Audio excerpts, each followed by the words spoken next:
Madam President, as everyone in America knows, fentanyl is ravaging communities across the country. It's killing more than 70,000 people a year in the United States alone, making it the leading cause of death for Americans between the age of 18 and 49. The fentanyl epidemic does not discriminate.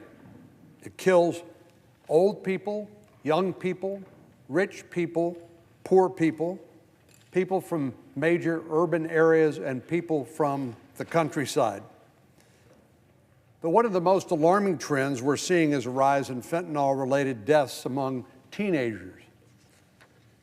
In 2021, 77% of all teenage overdose deaths involved fentanyl, the synthetic opioid. We continue to hear and read of heartbreaking stories of teens who overdosed in their bedrooms, or in a car, or at school. Sadly, this is a reoccurring nightmare in communities across Texas which have experienced a wave of overdoses among teens. Last fall, I sat down with a number of people in Dallas to learn more about the community-wide effort to fight fentanyl. I heard from parents who lost their children, as well as law enforcement officials, local elected leaders, healthcare professionals, and school administrators.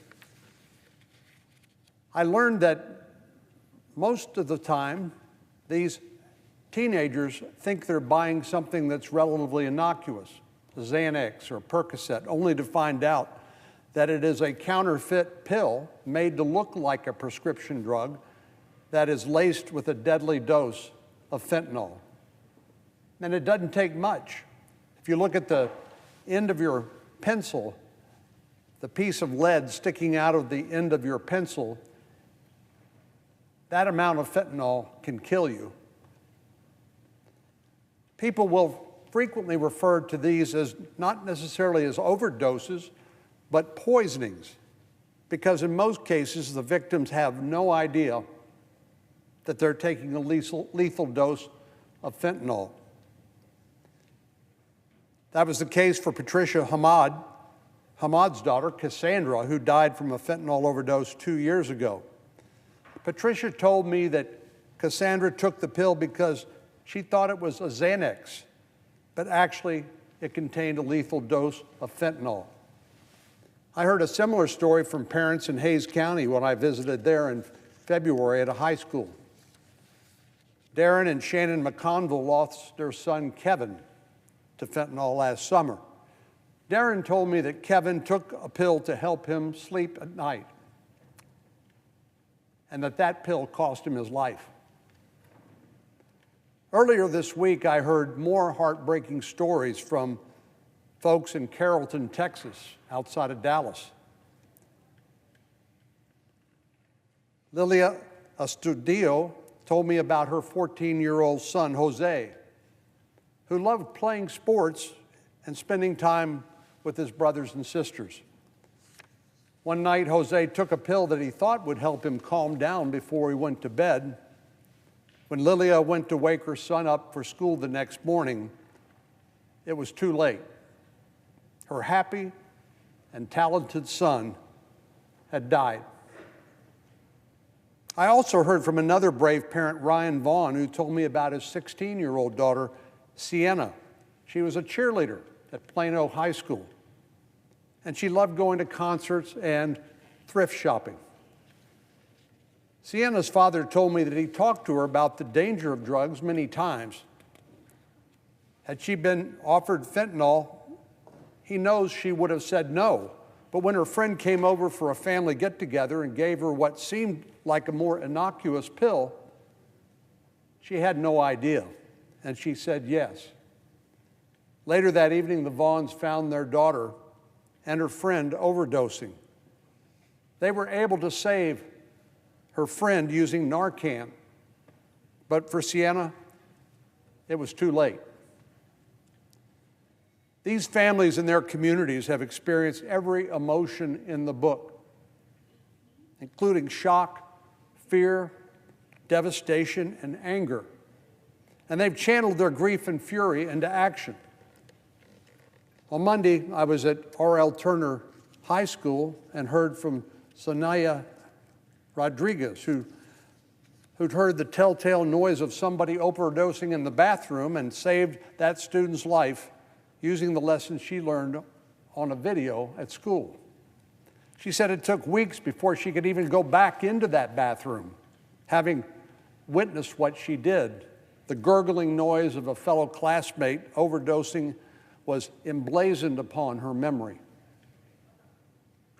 Despite being traumatized by her experience, she was adamant that students cannot keep quiet about fentanyl. They must speak out, and they must get help when a classmate needs it.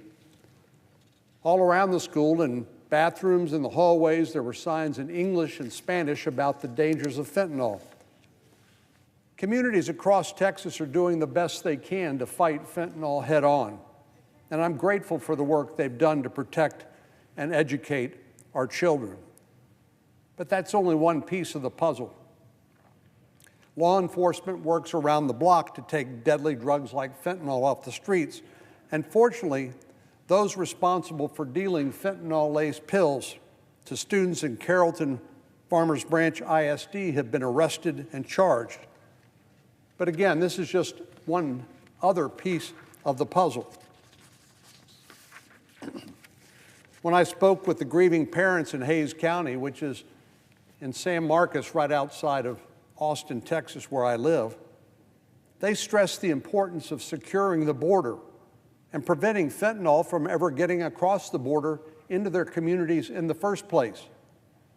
Shannon McConville, who lost her son Kevin, was especially adamant about the need to do more to stop fentanyl from getting into the country in the first place.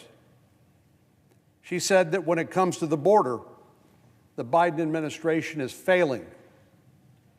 I completely agree. The Biden administration has simply abdicated its responsibility at the border in the name of a humane response to the border crisis. But there's nothing humane about what's happening. We're losing more than 70,000 Americans a year to fentanyl, and given the rate that fentanyl is coming into the country, I fear that the worst is still to come. The most crucial step at this moment is to stop the poison from coming into the country in the first place. And it's all about money. The cartels continue to get rich. They care nothing about the death of these parents, children, and they care nothing about the devastation that they are bringing to our communities across Texas and across the country. The most crucial step is to stop it before it gets here. Until that happens, the situation will only get worse. More fentanyl will come across the border and seep into our communities. More children, more of our neighbors, more of our friends, more of our loved ones will die from fentanyl poisoning. And the cartels and criminal organizations will continue to get rich from the suffering that they cause, because they don't care about our suffering. They don't care about our grieving. They don't care about the deaths of these young people and the potential that has been snuffed out at an early age. All they care about is the money. Madam President, I appreciate everyone who joined me in Carrollton on Monday to talk about this crisis. I'm especially grateful, as I said, to Sanaya Rodriguez and the families of Jose and Sienna who had the courage to tell their stories. It's got to be incredibly painful to tell the story about your son or daughter losing their life to this drug. This is not something that they look forward to doing, but they are driven to do it by the conviction that maybe, just maybe, that the loss of their child's life will not be in vain, that the federal government will step up and do its job to stop the poison from entering the country in the first place, and that maybe as a result of them telling the story and getting visibility of this issue that it will save another life. There's nothing that can prepare you for the pain a child feels about losing a child, especially in such a cruel and unexpected and unnecessary way. These are admittedly emotional and difficult conversations, but they are important. As Jose's mother told me, we cannot let overdose deaths become faceless statistics. People need to remember that these are not just data points. These are bright, young, loving young people who are stolen from their families and from this world. They're our children, our grandchildren, brothers, sisters, friends, and classmates.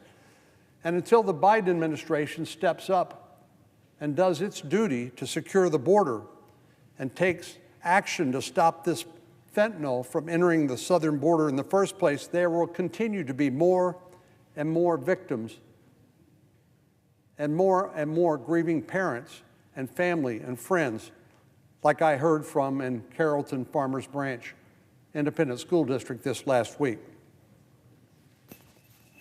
Madam President, I yield the floor.